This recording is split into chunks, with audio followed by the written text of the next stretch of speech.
నమస్కారం ఘంటారావానికి స్వాగతం. ముందుగా ప్రధాన అంశాలు. ఇవాల్టితో ముగియనున్న నామినేషన్ల ఉపసంహరణ గడువు. మధ్యాహ్నం 3 గంటలకు బరిలోని అభ్యర్థుల జాబితా.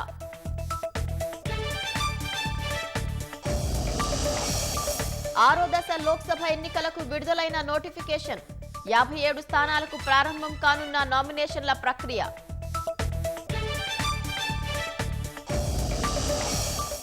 రాష్ట్రంలో కల్తీ విత్తనాల నిరోధంపై ప్రభుత్వం ప్రత్యేక దృష్టి.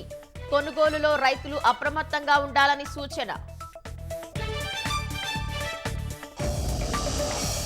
అమలాపురం వద్ద ఆటో లారీని ఢీకొట్టడంతో 4 మృతి. పుట్టినరోజు వేడుకకు యానాం వెళ్లి వస్తుండగా ప్రమాదం.